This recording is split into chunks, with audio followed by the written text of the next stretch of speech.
السلام علیکم dear students, welcome to the online health and physical education class of second year. امید ہے آپ سب لوگ خیریت سے ہوں گی اور ڈیلی کا جو لیکچر آپ کو دیا جاتا ہے آپ ساتھ ساتھ اس کو ریوائز بھی کر رہی ہوں گے۔ ہمارا کل کا جو لیکچر تھا وہ نظام انہضام پر مشتمل تھا، یعنی کہ نظام انہضام سے کیا مراد ہے اور اس کے کتنے مدارج ہیں جو کہ خوراک کے ہضم ہونے کے پروسیس میں مدد دیتے ہیں۔ تو اس کو پڑھانے سے پہلے میں نے آپ کو تھوڑا سا ڈائجسٹو سسٹم کے بارے میں ڈیٹیل سے بتایا تاکہ آپ کو اس کے ایم سی کیوز اور شارٹ کوسچن سمجھنے میں آسانی ہو۔ آج میں آپ کو اس کے شارٹ کوسچنز جو ہیں وہ پڑھانے جا رہی ہوں، تو آئیے اپنے آج کے لیکچر کی طرف چلتے ہیں جو کہ مشتمل ہے شارٹ کوسچنز پر۔ پہلا سوال ہے، منہ اور دانتوں پر مختصر نوٹ لکھیں۔ منہ کے اندر زبان ہوتی ہے جو خوراک کو ادھر ادھر کرنے میں مدد دیتی ہے۔ زبان میں ایک خاص قسم کے ذائقے کی حس یعنی کہ ٹیسٹ بڈز ہوتے ہیں جو خوراک کا ذائقہ چکھنے میں مدد دیتے ہیں۔ دانتوں سے خوراک کو چبایا جاتا ہے، اس عمل سے لعاب دہن خوراک میں شامل ہو جاتا ہے جو خوراک کو نگلنے میں مدد دیتا ہے۔ جیسے ہی آپ کوئی خوراک کھاتی ہیں، وہ کوئی بھی ہو سکتی ہے، آپ ایون کہ روٹی کھاتی ہیں، روٹی کا لقمہ یا چاول جو ہیں وہ منہ کے اندر جیسے ہی خوراک داخل ہوتی ہے تو جو منہ کے اندر زبان ہوتی ہے وہ خوراک کو ادھر ادھر کرنے میں مدد دیتی ہے۔ جیسے ہی زبان جو ہے اس میں خاص قسم کے ذائقے کی حس ٹیسٹ بڈز ہوتی ہے جو خوراک کا ذائقہ چکھنے میں مدد دیتی ہے۔ دانتوں سے خوراک کو چبایا جاتا ہے، یعنی کہ جو دانت ہوتے ہیں وہ خوراک کو باریک باریک کر دیتے ہیں، بالکل اس کو پیس دیتے ہیں۔ اس عمل سے لعاب دہن جو ہے وہ خوراک میں شامل ہو جاتا ہے جو خوراک کو نگلنے میں مدد دیتا ہے، یعنی کہ لعاب دہن جس مقدار میں خوراک میں شامل ہوگا اسی مقدار سے خوراک کو نگلنے میں آسانی ہوگی۔ اگر خوراک میں لعاب دہن شامل نہ ہو تو خوراک جو ہے اس کو نگلنا مشکل ہو جاتا ہے۔ دانت خوراک کو بہت ہی باریک کرتے ہیں، باریک باریک پیس دیتے ہیں اور جس کی وجہ سے خوراک جو ہے وہ ہضم کرنے میں آسانی ہوتی ہے۔ اسی لیے کہتے ہیں کہ خوراک کو جو ہے وہ آہستہ آہستہ اور چبا چبا کر کھانا چاہیے تاکہ اس میں لعاب دہن جو ہے وہ وافر مقدار میں شامل ہو جائے۔ اگر خوراک کو کم چبا کر جو ہے وہ نکلا جاتا ہے تو اس کا ایک نقصان یہ ہوتا ہے کہ اس سے معدے کو زیادہ کام کرنا پڑتا ہے۔ اسی لیے کہتے ہیں کہ خوراک کا کام جو ہے یعنی کہ جب کھاتے ہیں خوراک تو دانتوں کا کام آنتوں کو نہ کرنا پڑے، اس لیے دانت جو ہیں وہ غذا کو باریک باریک پیس دیں تاکہ جو ہے اس کے ہضم ہونے کا پروسیس آسان ہو سکے۔ نیکسٹ کویسچن ہے، حلق پر مختصر نوٹ لکھیں۔ حلق ایک کیف نما آلہ ہے، یہاں سے خوراک گزر کر خوراک کی نالی میں جاتی ہے۔ جب خوراک کی نالی میں جاتی ہے تو ایک ڈھکنا جس کو ایپیگلوٹس کہتے ہیں سانس کی نالی کا منہ بند کر دیتا ہے تاکہ خوراک سانس کی نالی میں نہ چلی جائے۔ سانس لیتے وقت یہ ڈھکنا کھل جاتا ہے۔ ہاں جی، حلق ایک کیف نما آلہ ہے، یہاں سے خوراک گزرتی ہے اور خوراک کی نالی میں جاتی ہے۔ حلق میں جو ہے وہ میں آپ کو بتا دوں کہ 7 سوراخ کھلتے ہیں، ایک سانس کی نالی کا، ایک منہ کی نالی کا، ایک خوراک کی نالی کا، 2 ناک کے، 2 کان کے۔ خوراک کی نالی میں ایک ڈھکنا ہوتا ہے جس کو ایپیگلوٹس کہتے ہیں۔ سانس کی نالی کا منہ جو ہے وہ بند کر دیا جاتا ہے تاکہ خوراک سانس کی نالی میں نہ چلی جائے۔ سانس لیتے وقت یہ ڈھکنا کھل جاتا ہے۔ خوراک کی نالی پر مختصر نوٹ لکھیں۔ یہ ایک عضلاتی نالی ہے جو حلق سے شروع ہو کر معدے میں چلی جاتی ہے۔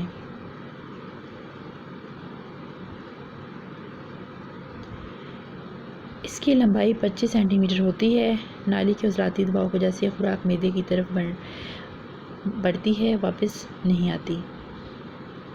یعنی کہ خوراک کی جو نالی ہے یہ عضلاتی نالی ہوتی ہے، یعنی کہ عضلات سے مل کر بنی ہوئی ہوتی ہے،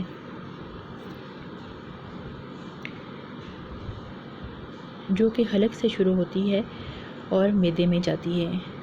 اس کی لمبائی 25 سینٹی میٹر ہوتی ہے۔ اس نالی کے عضلاتی دباؤ کی وجہ سے خوراک معدے کی طرف بڑھتی ہے اور واپس نہیں آتی۔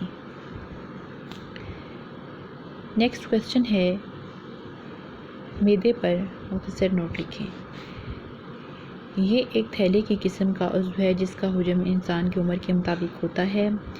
معدے کے اوپر والا سرا جو ہے خوراک کی نالی سے ملا ہوا ہوتا ہے، جس کو کارڈیک اینڈ کہا جاتا ہے۔ جو سرا نیچے چھوٹی آنت سے ملا ہوتا ہے اس کو پائلورک اینڈ کہا جاتا ہے۔ معدے میں بے شمار غدود ہوتے ہیں جن سے رطوبت خارج ہوتی ہے، جس کو رطوبت معدی یا گیسٹرک جوس کہتے ہیں۔ اب دیکھیں، منہ اور دانتوں سے خوراک کو چبانے کے بعد خوراک حلق میں سے گزرتی ہے اور حلق میں سے گزرنے کے بعد وہ خوراک کی نالی میں جاتی ہے۔ اگر حلق سے گزرتے ہوئے خوراک کا کوئی ذرہ خوراک کی نالی میں جانے کے بجائے سانس کی نالی میں چلا جائے تو فوراً اچھو آ جاتا ہے۔ اس وقت اللہ تعالیٰ نے ایک خاص قسم کا نظام بنایا ہوا ہے، جیسے ہی خوراک جو ہے وہ حلق سے گزرتی ہے تو ایک ڈھکنا جس کو ایپیگلوٹس کہتے ہیں وہ سانس کی نالی کا منہ بند کر دیتا ہے تاکہ کوئی ذرہ اس میں نہ جا سکے، تو ڈائریکٹ خوراک جو ہے وہ خوراک کی نالی میں آتی ہے۔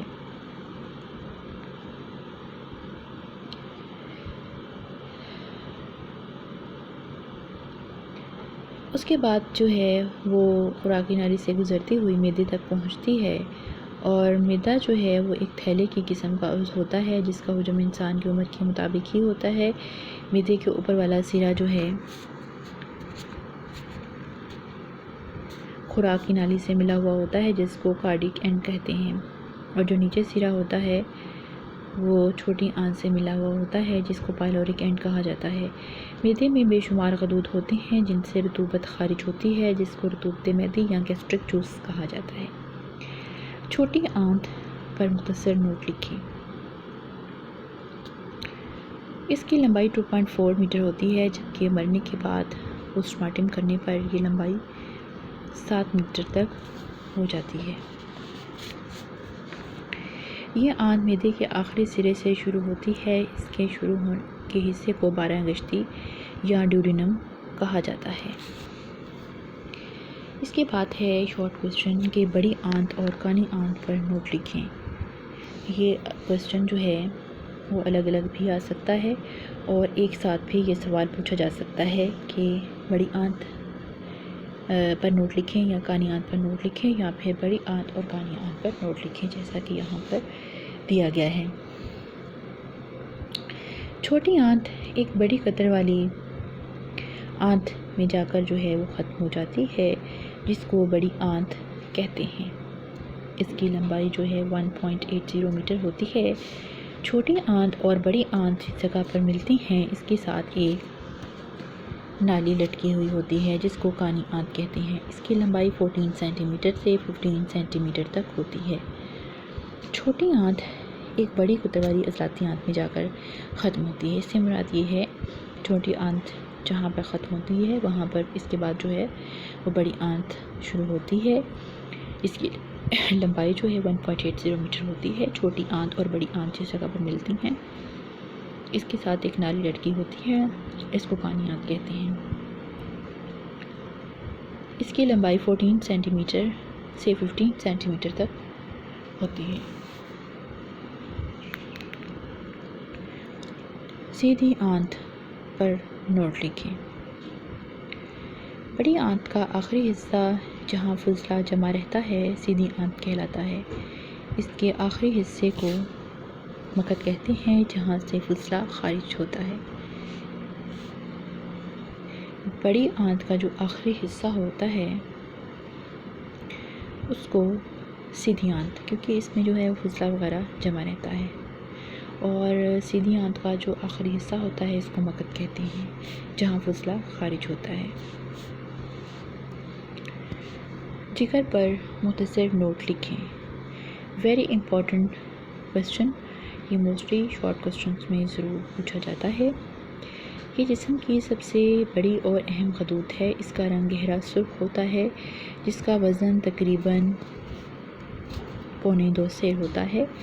اس میں شکر کا ذخیرہ گلائکوجن جمع رہتا ہے۔ جگر جسم کے لیے سرخ خلیات مہیا کرتا ہے اور چکنائی کو ہضم کرنے میں مدد دیتا ہے۔ یہ جسم کی سب سے بڑی آنت ہوتی ہے، یعنی کہ بہت ہی اہم خطوط ہوتی ہے۔ اس کا رنگ گہرا سرخ ہوتا ہے، جس کا وزن تقریباً 0.2 سیر ہوتا ہے۔ اس میں شکر کا ذخیرہ گلائکوجن میں جمع رہتا ہے۔ جسم جگر کے لیے جو ہے وہ سرخ خلیات مہیا کرتا ہے۔ جو جگر ہوتا ہے وہ پورے باڈی کو اور چکنائی کو ہضم کرنے میں مدد دیتا ہے۔ پتے اور لبلبے پر نوٹ لکھیں۔ جگر کے نیچے سبز رنگ کی تھیلی ہوتی ہے جہاں زفرہ جمع رہتا ہے، اس کو پتا کہتے ہیں۔ زفرہ کی رطوبت ہاضمے میں مدد دیتی ہے۔ خوراک کے ہضم ہونے کے کتنے مدارج ہیں؟ خوراک کے ہضم ہونے کے مدد ذیل مدارج ہیں: غذا کا چبانا، غذا میں لابِ دہن کا شامل ہونا، غذا کا نگلنا، معدے میں ہاضمے کا عمل، غذا کا آنتوں میں ہضم ہونا، عملِ انجذاب، خراج فضلہ۔ بہت ہی اہم پوائنٹس ہیں، یعنی کہ خوراک کے ہضم ہونے کے مدارج جو ہیں وہ کتنے ہیں اور کون کون سے ہیں۔ سب سے پہلے غذا کو چبانا، یعنی غذا کو جو ہے وہ چبایا جاتا ہے۔ جیسے خوراک کو منہ میں ڈالا جاتا ہے، دانت چبانے کا عمل کرتی ہیں، زبان اس کو گھماتی ہے، یعنی کہ خوراک کو ادھر ادھر کرنے میں مدد دیتی ہے۔ زبان میں خاص قسم کے ذائقے کی حس ہوتی ہے جسے ٹیسٹ بڈز کہا جاتا ہے، جو خوراک کے ذائقے کو چکھنے میں مدد دیتی ہے۔ پھر اس کے بعد دانتوں سے خوراک کو چبایا جاتا ہے۔ اس عمل سے لابِ دہن خوراک میں شامل ہو جاتا ہے، جو خوراک کو نگلنے میں مدد دیتا ہے۔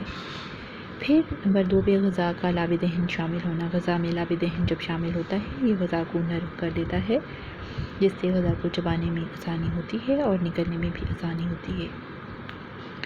نمبر 3 پر ہے غذا کا نگلنا۔ جب اس میں غذا میں لابِ دہن شامل ہو جاتا ہے تو خوراک نگلنے میں مدد دیتا ہے۔ اس لیے ہم کہہ سکتے ہیں کہ خوراک کے ہضم ہونے کے مدارج میں غذا کا نگلنا ایک اہم مرحلہ ہے۔ نمبر 4 ہے معدے میں ہاضمے کا عمل۔ جب غذا معدے میں جاتی ہے تو مکمل طور پر معدے میں ہضم نہیں ہوتی۔ 2.5 سے 3 گھنٹے خوراک معدے میں رہتی ہے، اس کے بعد اس کے مکمل ہضم ہونے کا پروسیس چھوٹی آنت میں ہوتا ہے۔